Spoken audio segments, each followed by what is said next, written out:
Hello everyone. जैसे कि अभी हर बैंक इस ट्रेंड को डिवैल्यूएशन का ट्रेंड को फॉलो कर रहा है, सेम वैसे ही आईडीएफसी बैंक ने भी इसी ट्रेंड को फॉलो किया और इन्होंने अपने कार्ड को डिवैल्यू कर दिया गया है। पिछली वीडियो में मैंने कहा था जब एक्सिस बैंक का मैं बना रहा था कि मुझे डर है कि और बैंक इस चीज़ को फॉलो ना करे, और हुआ यही। कुछ दिन पहले ही यस बैंक ने भी डिवैल्यूएशन करे हैं, उन्होंने भी 1% का चार्ज लगाना शुरू कर दिया एज अ फ़ी, जो भी यूटिलिटी बिल पेमेंट करते हैं। तो इस चीज़ को उन्होंने डिवैल्यू करा। अभी सेम ट्रेंड यूटिलिटी पेमेंट पे आईडीएफसी बैंक वालों ने भी इम्प्लीमेंट किया, बहुत सारे चेंजेस करे हुए हैं। लॉन्च पे भी इन्होंने डिवैल्यूएशन करा हुआ है, सेम एक्सिस की तरह ही कि स्पेंड बेस्ड लॉन्च बेनिफिट आपको मिलेगा। ठीक है, सो ये सारा चेंजेस करे हुए हैं, काफ़ी कुछ करे हुए हैं। सो चलिए डिटेल में थोड़ा बात करते हैं। काफ़ी कार्ड पे इन्होंने डिवैल्यूएशन करे। मेरे पास बस 3 कार्ड की इन्फॉर्मेशन है, IDFC Vistara, IDFC select and IDFC wealth. तो मैं इन 3 के शेयर करूंगा, इससे आप आइडिया लग जाएगा कि बाकी कार्डों में करीब करीब सेम ही डिवैल्यूएशन हुए। इनका मेजर डिवैल्यूएशन रिवॉर्ड पॉइंट पे इन्होंने करा हुआ है, लॉन्च पे करा हुआ है, ठीक है, और मूवी बेनिफिट पे करा हुआ है। तो आप यहाँ स्क्रीन पे देख सकते हैं कि ये लिस्ट ऑफ जो चेंजेस हैं सेलेक्ट कार्ड के अंदर वो ये हैं। मैं पॉइंट वाइज एक्सप्लेन कर देता हूँ जो भी चेंजेस हुए हैं। ये जो चेंजेस हैं वो 1 मई 2024 से अप्लीकेबल हो जाएंगे। ठीक है, सो जो इन्होंने फर्स्ट कैटेगरी जिसमें इन्होंने कुछ डिवैल्यूएशन और चेंजेस करे हुए हैं वो है रिवॉर्ड पॉइंट। बात करें फर्स्ट पॉइंट की, तो इसमें फर्स्ट पॉइंट जो इन्होंने कुछ चेंजेस करे हुए हैं वो ये करे हुए हैं कि जो एक्सेलरेटेड इनका 10x रिवॉर्ड पॉइंट था, जो कि पहले आपको मिलता था 125 अगर रुपीज़ आप स्पेंड करते, ठीक है, तो आपको 10 रिवॉर्ड पॉइंट मिलते और एक रिवॉर्ड पॉइंट की वैल्यू 0.25 पैसे आपको मिलता। बट ये आप तभी ले पाते जब आप एक स्टेटमेंट साइकिल में आपने 25,000 से एवं कि पहले ये क्राइटेरिया 25,000 था एक्सेलरेटेड रिवॉर्ड गेन करने के लिए। सो अभी इन्होंने घटा के उसको 20,000 कर दिया है। बट यहाँ पे ध्यान रहे, पहले जो हम लोग स्पेंड करते थे वो 125 रुपीज़ पे आपको रिवॉर्ड पॉइंट मिलता था, अभी वो 150 रुपीज़ कर दिया गया। ठीक है, फर्स्ट पॉइंट हो गया। तो बात करें सेकेंड पॉइंट की, तो इन्होंने क्या किया है कि जो भी आप ऑनलाइन स्पेंड करेंगे अप टू 20,000 उसके पर आपको 3x रिवॉर्ड पॉइंट मिलेगा, यानी कि पर 150 के स्पेंड पे आपको 3 रिवॉर्ड पॉइंट मिलेगा। पहले ये 6 मिलता है 125 के स्पेंड। सो यहाँ पे डिवैल्यूएशन इन्होंने करा हुआ है। ठीक है, तो सीधा सीधी इन्होंने पहले आपका 1.2% के आसपास रिवॉर्ड पॉइंट मिलता था, अभी वो घटा करके इन्होंने 0.5% कर दिया गया है। थर्ड पॉइंट की बात करें तो पहले क्या था, education, wallet load, government transaction, इन पर आपको 10x रिवॉर्ड पॉइंट मिलता था, बट अब उसको घटा करके इन्होंने 3x रिवॉर्ड पॉइंट कर दिया गया, यानी कि 150 रुपीज़ के स्पेंड पे 3 रिवॉर्ड पॉइंट सबको मिलेंगे। खैर काफ़ी जगह तो कुछ रिवॉर्ड मिलते ही नहीं, चलिए यहाँ तो एटलीस्ट मिल रहा है। ओके, अभी रेगुलर रिवॉर्ड रेट की बात करूँ, यानी कि ऑफलाइन स्पेंड की भी बात करूँ, तो पहले आपको 3 रिवॉर्ड पॉइंट मिलते थे पर 125 के स्पेंड पे। अभी इन्होंने इंक्रीज़ करके, यानी कि रेगुलर रिवॉर्ड रेट जो इनका था वो अब इन्होंने कर दिया है कि 3 रिवॉर्ड मिलेंगे आपको 150 के स्पेंड पे। सो ओवरऑल ये 4 पॉइंट है, और ये 4 पॉइंट बाकी अदर कार्डों में भी सेम ऐसे ही डिवैल्यू इन्होंने करा हुआ है। ठीक है, बात कर लेते हैं नेक्स्ट डिवैल्यूएशन की, जो है मूवी बेनिफिट। सो जो बाय 1 गेट 1 आपको इस कार्ड पे मिलता था, being a life time free credit card, इसका बेस्ट जो पार्ट था वो यही था, जो सब इसके लिए एक्साइटेड रहते थे, सब इस कार्ड को लेना चाहते थे, चाहे आपका आईडीएफसी सेलेक्ट हो या वेल्थ हो, वो यही था मूवी बेनिफिट। सो इन्होंने यहाँ पे काफ़ी चेंजेस कर दिए हैं। पहले ये पेटीएम पे आपको 250 रुपीज़ मिलता था 2 टाइम्स पर मंथ, अभी वो डिक्रीज करके 125 रुपीज़ कर दिया गया है, पर ट्वाइस 2 बार आप मंथ में ले सकते हैं। तो मैं ये देख रहा हूँ कि लॉन्च पे मूवी बेनिफिट पे सारे बैंक डिवैल्यू किए जा रहे हैं। ठीक है, तो यहाँ पे भी कर दिया। एक्सिस के ऑलमोस्ट सारे क्रेडिट कार्ड से मूवी बेनिफिट ही हटा दिया, बाय 1 गेट 1। सेम ऐसा यहाँ से इन्होंने चलिए रिमूव नहीं करके थोड़ा डाउनग्रेड किया हुआ है, तो 250 रुपीज़ से 125 कर दिया गया। ओके, सो अब बात करते हैं नेक्स्ट पॉइंट की, लॉन्च बेनिफिट की।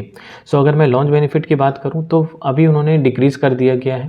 पहले 4 पर क्वार्टर हुआ करता था, अभी 2 पर क्वार्टर कर दिया गया है। ठीक है, और पहले मिनिमम स्पेंड लिमिट बाद में पहले कुछ नहीं था, फिर बाद में उन्होंने 5,000 का रखा था स्पेंड करने का। फिर अभी इन्होंने क्या कर दिया, आपको स्पेंड करना पड़ेगा 20,000 प्रीवियस मंथ में, सो दैट कि आप नेक्स्ट मंथ के अंदर आप लॉन्च ले सकें। सो एटलीस्ट चलो थोड़ा सा राहत है, बिकॉज क्योंकि आपका एक्सेस वालों ने तो 50,000 का रखा हुआ है और यहाँ 20 करा है, तो थोड़ा बहुत तो ठीक है, बट डिवैल्यू तो यहाँ भी कर दिया इन्होंने। ठीक है, अभी जो नेक्स्ट पॉइंट है जो कि रेंट एंड प्रॉपर्टी मैनेजमेंट फ़ी, आप चाहे कुछ भी करो, आपके ऊपर अगर रेंट पेमेंट करते हैं तो मिनिमम आपको 249 रुपीज़ का आपको जो चार्जेस है वो बियर करना ही पड़ेगा, बाकी मैक्सिमम आपका 1% चार्जेस आपको लगेगा। ठीक। सो ये हुआ रेंट पेमेंट के लिए। और मेन है यूटिलिटी, जिसके ऊपर यूटिलिटी पेमेंट पे भी इन्होंने डिवैल्यूएशन करा हुआ है। थोड़ा सा जस्टिफाइड लगता है जो यहाँ पे इन्होंने चेंजेस करे हुए हैं एज कम्पेयर टू आपका येस बैंक का, कि यहाँ पे क्या किया हुआ है इन्होंने 5th पॉइंट में कि यूटिलिटी बिल पे आपको 1% ट्रांजैक्शन फ़ी आपको लगेगा। पर ऐसा इसलिए किया कि ताकि कमर्शियल को यूज़ ना करे, मिसयूज़ ना करे इस कार्ड को।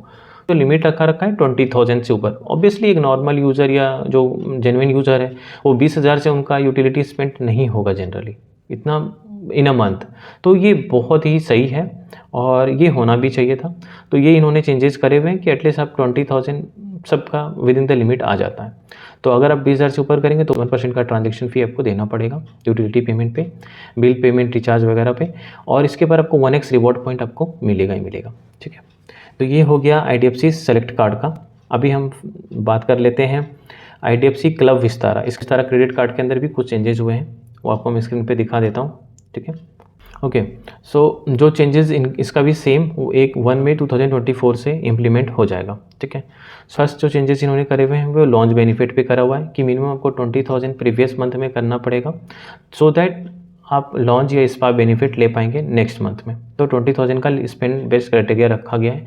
पहले ये 5,000 था स्पेंड करने का, राइट नाउ ये 20,000 कर दिया गया। ठीक है, rent and property fee same कि आपको मिनिमम अगर आप रेंट पेमेंट करते हैं तो 249 रुपीज़ आपको मिनिमम देना पड़ेगा, वरना 1% of transaction fee will remain the same. ठीक है, सो ये सबके पास सब ने लगा रखा है रेंट पेमेंट पे। और जो थर्ड पॉइंट है आपका जो यूटिलिटी स्पेंड है सेम, वैसे इसके ऊपर आपको 1 CB पॉइंट मिलेंगे स्पेंड करने पे, बट जैसे ही आप कमर्शियल यूज़ करेंगे तो वहाँ पे आपको 1% का जो चार्जेस है वो आपको देना पड़ेगा। ठीक है, सेम है। बट लॉन्च बेनिफिट के लिए जो 20,000 रखा है बीइंग ट्रैवल कार्ड और प्लस ये एक आप प्रीमियम कार्ड है इनका IDFC का। सो ऑलमोस्ट 6,800 के आसपास का चार्ज लगता है, तो इतना ज़्यादा नहीं देना चाहिए था। ठीक है, आपने 5,000 पहले था उसको आप 10,000 कर देते, ठीक है, स्पेंड पे, बट आप 20,000 थोड़ा ज़्यादा हो जाता है क्योंकि बिकॉज एक यूज़र ज़्यादा चार्ज पे कर रहा है। ठीक है, बाकी सब लाइफ टाइम फ्री था तो उसके ऊपर मैं मान भी लेता, बट आप बीइंग अ पेड कार्ड आपको इतना ज़्यादा लिमिट, इतना ज़्यादा स्पेंड बेस्ड क्राइटेरिया नहीं रखना चाहिए था। ठीक है, अब जो है सो है। अभी बात करते हैं नेक्स्ट। ओके, तो अभी बात करते हैं IDFC वेल्थ क्रेडिट कार्ड के ऊपर जो इन्होंने चेंजेस या डिवैल्यूएशन करे हुए हैं। सो इसके अंदर फर्स्ट पॉइंट वही सेम जैसा वहाँ पे है, यहाँ पे भी 10x जो आप एक्सेलरेटेड रिवॉर्ड पॉइंट अगर आपको मिलता था, जो भी आप अगर 125 रुपीज़ स्पेंड करते थे IDFC वेल्थ क्रेडिट कार्ड से, ठीक है, तो आपको 10 रिवॉर्ड पॉइंट मिलता था। लेकिन अभी अब आपको पहले क्या करते थे आप कि आपको 30,000 का ब्रैकेट था, 30,000 अगर आप स्पेंड करते हैं उससे एबव तो आप एक्सेलरेटेड रिवॉर्ड पॉइंट की कैटेगरी में आप आ जाएंगे। तब आप जो भी स्पेंड करेंगे आपको 10 रिवॉर्ड पॉइंट मिलेंगे 125 के स्पेंड पे। सो अब उन्होंने इसको डिक्रीज़ कर दिया है और उसको पहले 30,000 था, सो उसको कम करके इन्होंने 20,000 कर दिया। सो ये एक अच्छा चीज़ है, पहले 30,000 पे आप एलिजिबल होते थे, अभी 20,000 पे कर दिया है। सेम आपका सेकेंड पॉइंट भी है जो कि आप ऑनलाइन के स्पेंड पे आपका जो रिवॉर्ड पॉइंट है पहले आपका 6x मिलता था, अभी आपको 20,000 तक स्पेंड करने पे उसके ऊपर तो एक्सेलरेटेड रिवॉर्ड पॉइंट हो जाएगा। सो यहाँ पे क्या होगा कि 20,000 तक आप जो स्पेंड कर रहे हैं उसके ऊपर आपको पहले 6x मिलता था, अभी आपको 3x, यानी कि अब 150 रुपीज़ के स्पेंड पे आपको 3 रिवॉर्ड पॉइंट मिलेंगे और पहले 125 के स्पेंड पे आपको 6 रिवॉर्ड पॉइंट मिलते थे। ठीक है, सो ये चेंजेस हुए हैं। सो रिवॉर्ड पॉइंट जो थर्ड पॉइंट है गवर्नमेंट एजुकेशन वॉलेट लोड पे जो आपको रिवॉर्ड पॉइंट है वो आपका अब एक्सेलरेटेड रिवॉर्ड पॉइंट की कैटेगरी में नहीं आके वो 3x की कैटेगरी में आ जाएगा, यानी कि 150 के स्पेंड पे आपको 3 रिवॉर्ड पॉइंट मिलेंगे।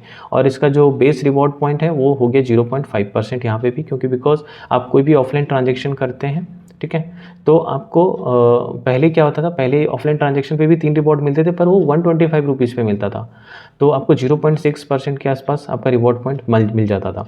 सो अभी क्या कर दिया इन्होंने कि अभी आपको मिलेगा 3 रिवॉर्ड पॉइंट मिलेगा 150 के स्पेंड पे। सो ये चेंजेस इन्होंने रिवॉर्ड पॉइंट में करे, सेम एग्जैक्टली IDFC सेलेक्ट में इन्होंने जो करा हुआ है सेम वेल्थ में कर दिया। ओके, सो सेकंड जो चेंजेस इन्होंने करे हुए वो मूवी बेनिफिट पे करे। यहाँ पे पहले क्या था, आपको 500 रुपीज़ तक का आपको बाई 1 गेट 1 मिलता था ट्वाइस पर मंथ, बट अभी अब ये आपका 250 रुपीज़ पे कर दिया गया है। ठीक है, सो अभी आप मंथ में 2 बार तो ले सकते हैं, बट ये 250 रुपीज़, यानी कि ये जो मूवी बेनिफिट है पहले जो सेलेक्ट कार्ड में मिला करता था सेम बेनिफिट अब आपको IDFC वेल्थ में मिलेगा। ठीक है। थर्ड बेनिफिट आपका लाउंज एक्सेस और स्पा बेनिफिट पे आता है। इन्होंने क्या करा है, domestic lounge access and spa पे कैप कर दिया है 2 पर क्वार्टर, जो कि पहले 4 बार आप ले सकते थे, 4 पर क्वार्टर आप ले सकते थे स्पा और domestic lounge benefit.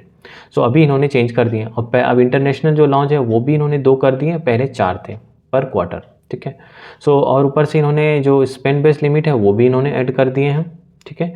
So minimum आपको 20,000 स्पेंड करना पड़ेगा पिछले मंथ में, सो दैट कि नेक्स्ट मंथ आप लॉन्च ले पाएंगे।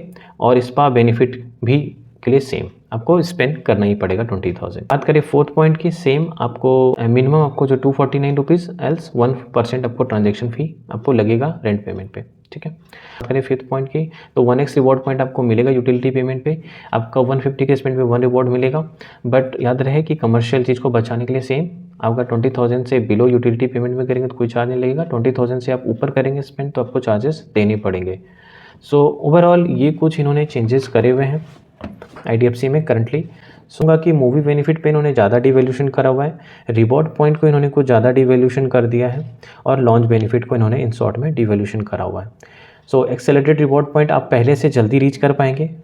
आप सेलेक्ट के अंदर आपको 25 का था और इसके आपका वेल्थ के अंदर आपको 30 था, तो वो आप 20,000 स्पेंड करने पे ही आप जल्दी पहुंचेंगे। बट इनिशियल रिवॉर्ड रेट इतना ख़राब है कि कोई क्यों ही 20,000 स्पेंड करके आगे जाना चाहेगा। पर हाँ, जिसका 1 कार्ड एक या 2 कार्ड है उनके रखते हैं और उनके पास एक कार्ड है तो उनके लिए ज़्यादा बेनिफिशियल होगा, क्योंकि 20,000 के बाद उनको एक्सेलरेटेड रिवॉर्ड पॉइंट मिल जाएंगे, ठीक है। स्पा के लिए और लॉन्च वगैरह इन्होंने डिक्रीज़ कर दिए हैं, पहले 4 थे अब 2 पर क्वार्टर कर दिया इन्होंने। उसके अलावा इन्होंने मूवी बेनिफिट को 50% कम कर दिया है। सेलेक्ट पे पहले 250 था, अभी वो 125 कर दिया है और आपका वेल्थ पे 500 से 250 रुपये कर दिया है। तो ओवरऑल ये कुछ बेनिफिट है। और खैर यूटिलिटी पेमेंट वाला मुझे डिवैल्यूशन ठीक ठाक लगा, क्योंकि जेन्युइन यूज़र 20,000 से एबव नहीं जाएगा यूटिलिटी पेमेंट पे। सो ओवरऑल क्या ही बोलूँ, बिकॉज अब ये डिवैल्यूशन का जैसा लग रहा है ट्रेंड चल रहा है, तो सारे बैंक कर ही रहे हैं कि हम लोग बहुत रिसर्च करके यूज़र सोच समझ के क्रेडिट कार्ड अप्लाई करता है। अच्छे कार्ड वैसे भी सबको जल्दी नहीं मिलते और जिनको मिलता है उनको इस कार्ड की वैल्यू नहीं है। इतने ही लोग ऐसे हैं जो हाई नेट वर्थ इंडिविजुअल हैं, उनको वेल्थ मिलता है, प्राइवेट मिलता है, बट उन कार्ड का वो वैल्यू नहीं करते हैं और बैंक उन्हीं को फ्री ऑफ कॉस्ट ऑफर करते हैं। जो रियल में यूज़ करना चाहते हैं उनको देते नहीं हैं, उनके लिए बड़ी बड़ी एलिजिबिलिटी रखते हैं, ठीक है। तो बैंक का अपना पॉलिसी है। मेरे अकॉर्डिंगली मैं कहता हूँ कि जिस तरह से डिवैल्यूशन हो रहे हैं, अब समय आ गया है कि RBI को इसके अंदर इंटरफेयर करना चाहिए और इसके ऊपर एक सर्टेन रूल बनाना चाहिए कि आप कब डिवैल्यूशन करें, कब डिवैल्यूशन ना करें, किस तरह से डिवैल्यूशन करें। अगर करें तो कम से कम एटलीस्ट 6 मंथ का टाइम दें, ऐसा नहीं कि 1 से 2 मंथ आप टाइम दे रहे हो। सो इसके अंदर क्या होगा कि अगर मान लीजिए किसी को रिन्यूअल करना है तो रिन्यूअल नहीं करेगा, क्योंकि इस केस में तो चलो समझ में आता है, इसमें लाइफ टाइम फ्री कार्ड था और IDFC विस्तारा है वो पेड कार्ड था, तो एक कार्ड इनका ये है। बाकी अगर मैं एक्सिस की बात करूँ तो वहाँ पे ऑलमोस्ट काफ़ी लोगों ने रिन्यूअल वगैरह कर रखे थे, काफ़ी लोग फ्रस्ट्रेटेड बैठे हुए हैं क्योंकि जो रिसेंटली उन्होंने रिन्यू किए हुए हैं अब उनको पूरे साल, आप समझ रहे हो, उनको डाउनग्रेडेड रिवॉर्ड में मिलेंगे और पैसे उनके चले गए, अब वो क्लोज भी नहीं कर सकते, उनके पैसे भी वापस नहीं आ सकते। तो उस सिचुएशन के लिए RBI को एक रूल बनाना चाहिए। सो ओवरऑल ये कुछ था इस वीडियो में। अगर कुछ क्वेरी है, कुछ कमेंट है या मैंने कुछ मिस कर दिया है या मेरे से कुछ गलती हो गया है तो प्लीज़ कमेंट करके मुझे करेक्ट करें। सो ओवरऑल मेरे को जितना भी चीज़ लगा मैंने कवर किया है। और अगर ये कमेंट में अगर बताएं, अगर मिलेनिया में भी आई गेस सेम ही हुआ होगा IDFC मिलेनिया में, और मुझे उम्मीद है कि शायद होपफुली मैं श्योर नहीं हूँ उसके बारे में कि IDFC का स्वाइप क्रेडिट कार्ड है मेरे ख्याल से वो भी डिवैल्यू होना चाहिए, मेरे ख्याल से उस पर भी सेम ऐसी कुछ लॉजिक लगना चाहिए और सेम वो भी डिवैल्यू हुआ होगा मे बी। और LIC कार्ड मेरे पास नहीं है, सो मुझे नहीं पता IDFC LIC का क्या हुआ है, अगर हुआ है तो प्लीज़ कमेंट में मेरे को ज़रूर बताइएगा। सो ओवरऑल ये कुछ था वीडियो में। सो मिलते हैं फिर किसी और वीडियो में। धन्यवाद।